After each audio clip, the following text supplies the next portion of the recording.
Hi, and welcome. You're listening to the X22 Report. My name is Dave, and this is episode 1786B, and today's date is February 7th, 2019, and the title of the episode is, It's Time Senate Was Everything, Investigations Begin.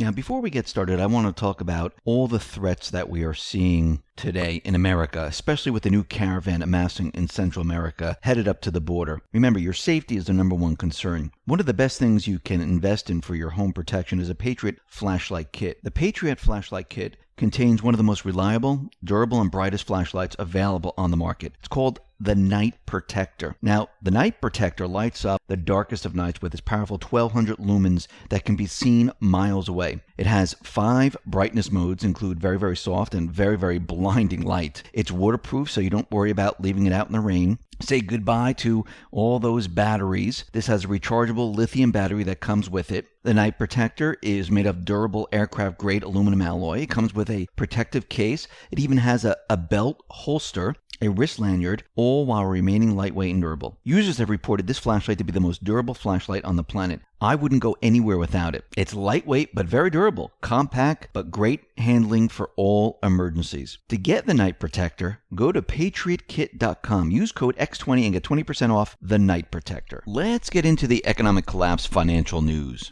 Now, the deep state, they are panicking like no tomorrow. They really have nothing on Trump.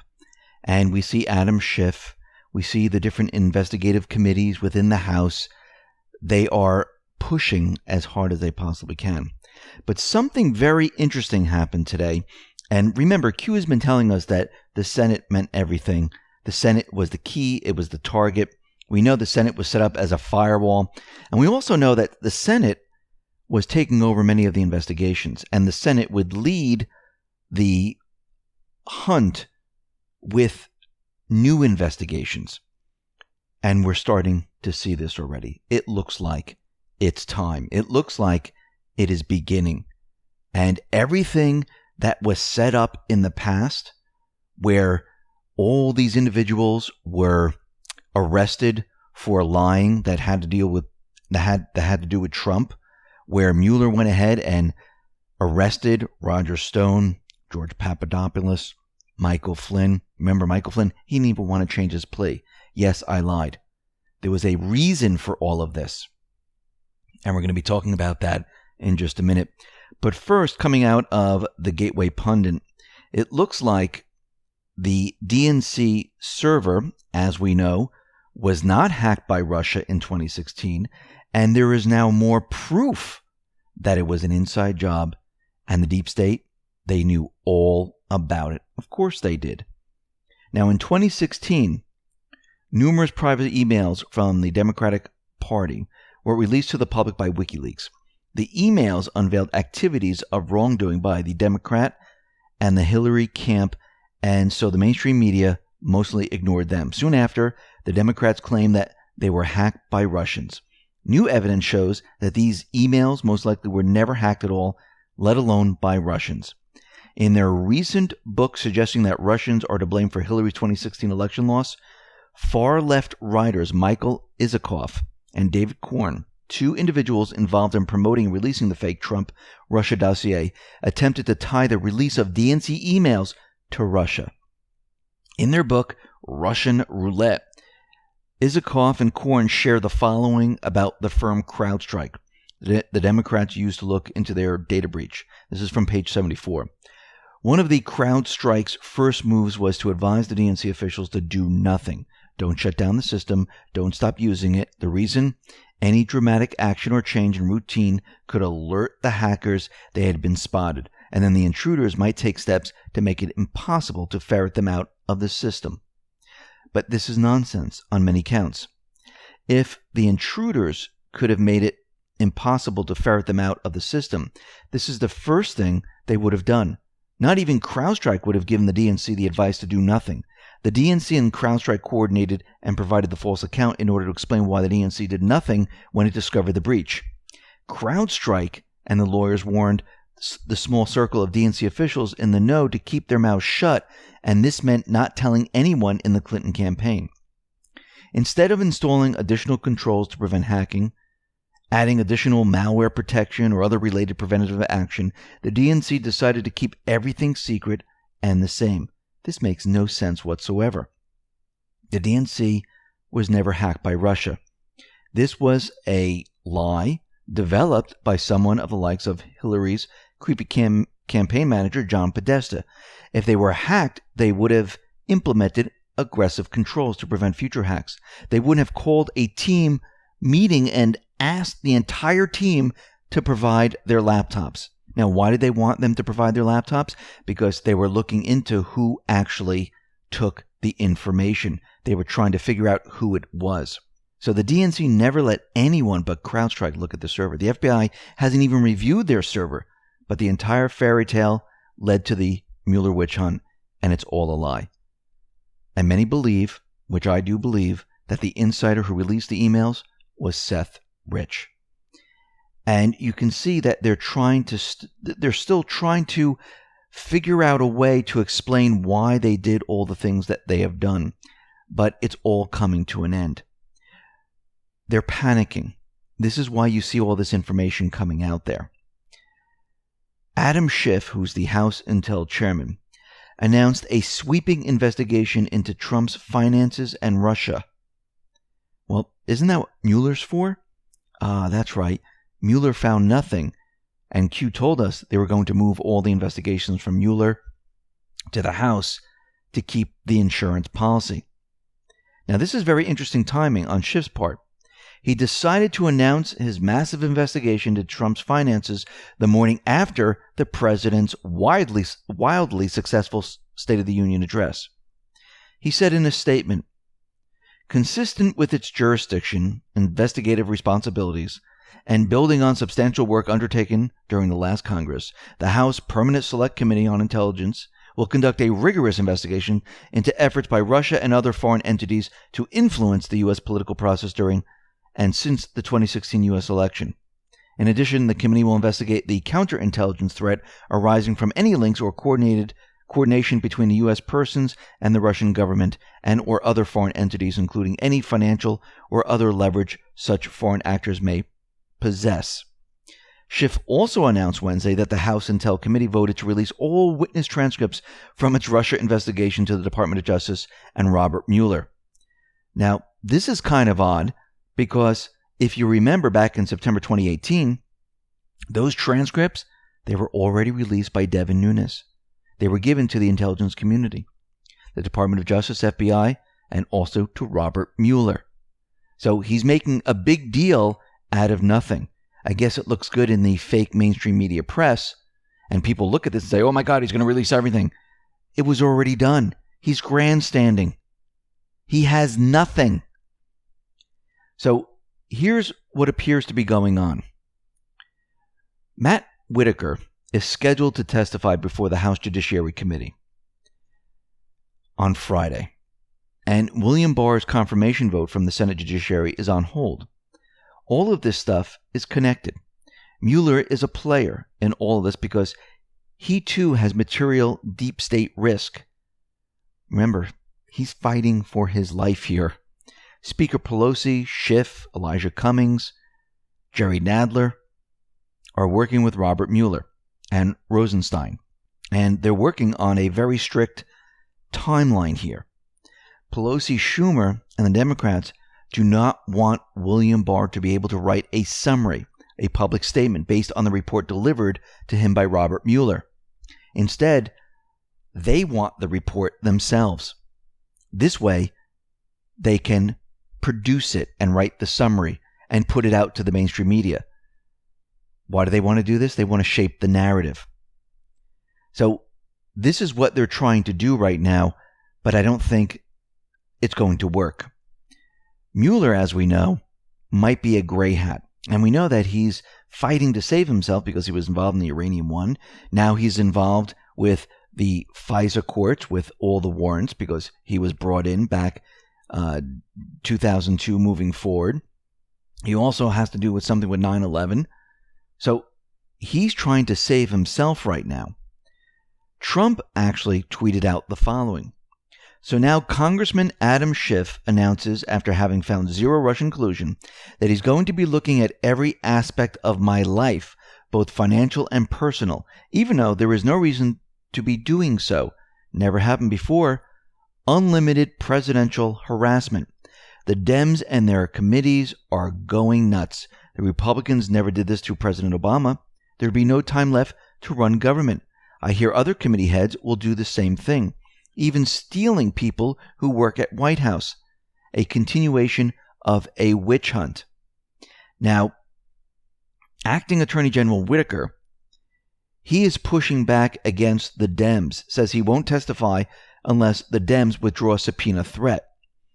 So, in a 23-13 vote along party lines, the Democratic-led House Judiciary panel authorized Congressman Nadler to subpoena Acting Attorney General Matt Whitaker if he does not answer certain questions. Whitaker pushed back against the Dems in a statement calling their threat to subpoena him an attempt to create a public spectacle. Adding political theater is not the purpose of an oversight hearing, and I will not allow that to be the case.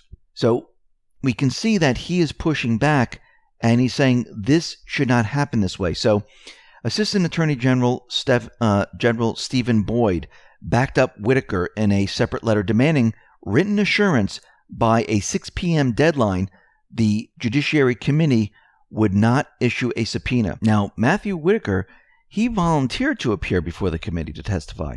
But the Dems, they're threatening them, and they're trying to push something very interesting, and this is coming from Boyd in his letter. He's saying that they are trying to refocus the hearing on Trump's confidential communications with the acting attorney general, which raises confidentiality interests that are vital to a president's ability to discharge the responsibilities of his office. Boyd continued, absent such an assurance, acting AG Whitaker will simply not show up for Friday morning's hearing.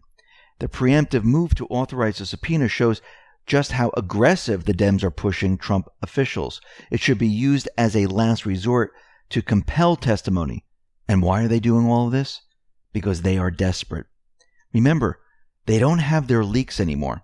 They don't have the information filtering into them. They don't know what's going on, and they're desperate. Why would they be desperate? Because Trump, the patriots, they have everything.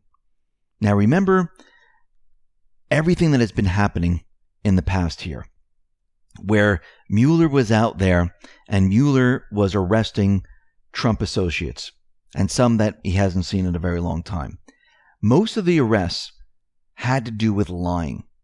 Now, I do believe, and I said it back then, I do believe that this was done on purpose because they're going to use this against them. And it looks like this is about to happen. Rand Paul right now calls for Senate hearings on FBI methods and selective prosecution of Trump officials. So Rand Paul is out there saying we need to have investigations and hearings. He said the following, he tweeted this out. Justice is supposed to be blind. Why is it that an admitted liar like James Clapper perjured himself to Congress and got off scot-free?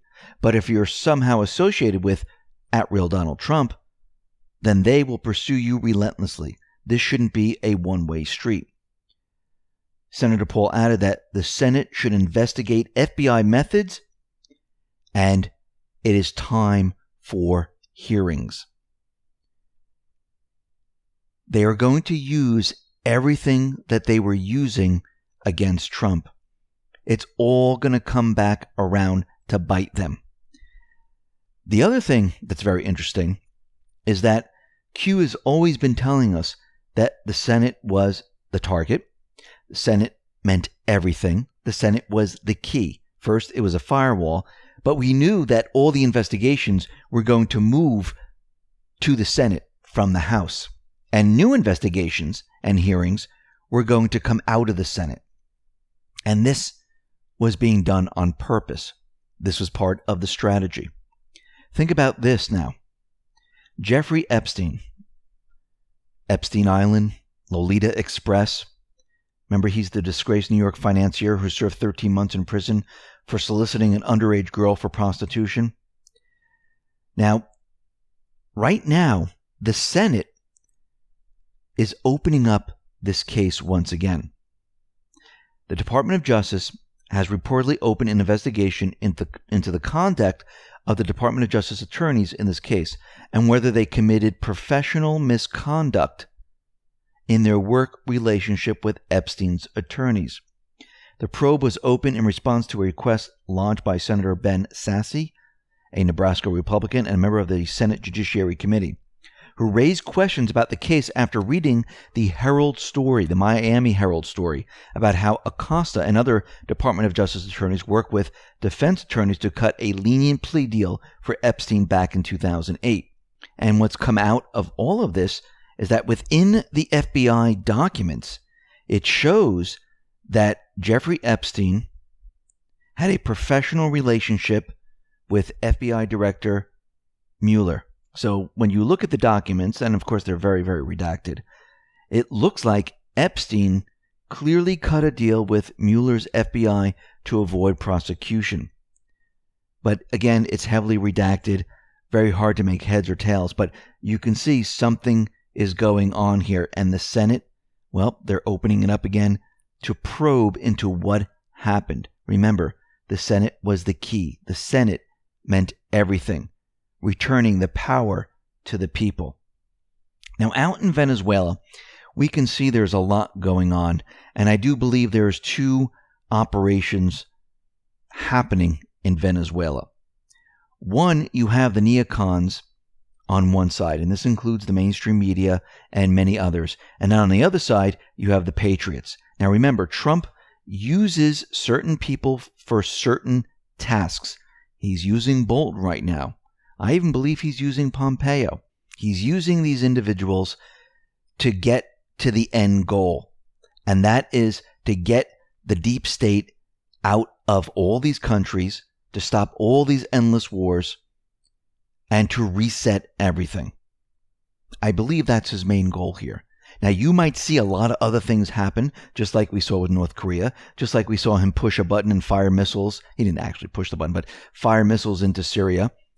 Just because you're seeing it, it doesn't mean that this is what's happening. All they're showing you is what the mainstream media, what the deep state, what they want to show you. They're not showing you what happens in the background. Now let's look at Juan Guaido. He was educated in George Washington University in D.C. Now, Guaido was virtually unknown in Venezuela before being thrust onto the world stage in a rapidly unfolding series of events. Now, in a poll conducted a little more than a week before Guaido appointed himself president of the country, 81% of Venezuelans had never heard of this individual. Now, U.S. Vice President Pence phoned Guaido on the evening of January 22nd and presumably asked him how'd he like to be made president of Venezuela. The next day, Guaido announced that he considered himself president of Venezuela, followed within minutes of Trump confirming the self-appointment. A few weeks before, January 5th, Guaido had been installed as president of Venezuela's National Assembly. Now, he was elected to the assembly from a coastal district with 26% of the vote. It was his party's turn for the presidency of the body, and he was handpicked for the position. Guaido, even within his own party, was not in the top leadership. Although Trump came out and said, "We recognize Guaido," Guaido's Popular Will Party is not representative of the Venezuelan opposition. And these individuals within this party, they hate each other and they hate Maduro. Now, what's very interesting is that Guaido and the entire party, this does not reflect the democratic consensus in Venezuela, where polls consistently show supermajorities oppose outside intervention. Popular opinion in Venezuela supports negotiations between the government and the opposition are proposed by Mexico, Uruguay, and the Vatican. Maduro administration has embraced the negotiations as a peaceful solution to the crisis facing Venezuela. So what we're seeing here is that this was a complete setup. And I believe this was done on purpose by Trump to first flush out all the neocons, flush out and expose their true identity, their true agenda. He did this in Syria. He did this in North Korea. He's doing it now. Now, what's very interesting is they keep mentioning Article 233, and we mentioned this before. This is Article 233 of the Venezuelan Constitution, which gives the National Assembly the power to declare a national president's abandonment of the office, in which case the president of the National Assembly can serve as an interim national president until the presidential elections are held. So the inconvenient truth is that Maduro has shown no inclination to abandon his post, and the Constitution says no such thing. In fact, the grounds for replacing a president are very clearly laid out in the first paragraph of Article 233 of the Venezuelan Constitution and do not include fraudulent or illegitimate election, which is what the cabal has been claiming. Now, yes, the deep state has been claiming for a very long time that Maduro's election, well, this was illegitimate. It was fraudulent. But remember, their election system, you have to take a fingerprint. They were using the case that they were stuffing the ballot boxes. And we can see right now, I do believe that Trump is actually pushing this and giving the neocons, giving what all these individuals want. Just like he did in Syria. He wanted Trump to fire missiles. He fired missiles. They wanted Trump to invade North Korea. Well, the general started making up plans to invade North Korea. It flushed out those people who are part of the deep state. So we can see that something else is going on. Now, what's very interesting is that Marco Rubio, Pompeo, they're putting out these photographs that Maduro is blocking humanitarian aid. Now, we already know that the neocons, they were trying to smuggle weapons into Venezuela. And you know why they're doing this? Because they want an armed conflict there. They want something to happen. They're trying to push an event. So the U.S., or I should say the deep state, is using the pretext of delivering humanitarian aid from Colombia to Venezuela to undermine the government and to establish a supply line for further operations. Is another attempt to pull the military onto the coup plotters' side. Now, Secretary Pompeo tweeted out the following: "The Venezuelan people desperately need humanitarian aid. The U.S. and other countries are trying to help. Put #Venezuela's military under Maduro's orders is blocking aid with trucks and shipping tankers. The Maduro regime must let the aid reach the starving people." Now, so far, the Venezuelan military has shown no sign of interest to change its loyalty. Now, the reason why this was blocked, it was not to keep food and medicines from the people. They were blocking it because they knew it wasn't just food and medicine. They knew it was gun running. They knew what they were trying to do here. This is how they did it in Ukraine. This is how they did it in Syria. This is how they did it in all these different places when they had regime change. Now, the question is, why is Trump letting this all happen? Why is he pushing this? I do believe they intercepted some chatter or some type of communication where they were going to either push something in Venezuela, they were going to try to have the coup on their own without Trump, and I think Trump intervened and decided, you know what, let's do it this way. This way, there's no armed conflict, because Trump is a negotiator. He's not there to have war. He's not there to push war. He's there to negotiate. And I firmly do believe, just like Q has been telling us, the people have the power. The people in this country have the power. The people in Syria had the power. They elected Assad each and every time. The people, if they truly, truly want Maduro out, the people will decide. Not by the U.S. coming in, using weapons, and creating a false flag event to have complete and utter mayhem in Venezuela, because this is just going to hurt the people, and it might even split Venezuela just like it did Ukraine. So I do believe that he is using this strategy with the help of the military to calm the situation down, expose certain individuals, and let the people talk it out. Now, what's very interesting, I'm waiting to see if Maduro actually folds and gives a call to Trump. Remember, with Iran, Trump was always waiting for a call from the Iranian leader. It didn't happen. He's still waiting. Venezuela, I believe if Maduro gives him a call, just like Kim Jong-un reached out to Trump. Now, Trump might even say, listen, I'm willing to speak to Maduro. He is going to take the call. Maybe not right off the bat, but he will eventually take the call to negotiate because he knows what's inside of Venezuela. He knows the deep state is lurking. And you can see this most likely is the same plan he's used in all the other countries. Now, what's very interesting is that Running the Race tweeted out the following, and it's a picture of RBG wearing a black glove. And during the State of the Union, Melania Trump, she had one black glove on her hand. The other hand did not have a black glove. Now, was this a message where she was pointing us to RBG? Might have been. We've seen a lot of different clues coming out of the State of the Union.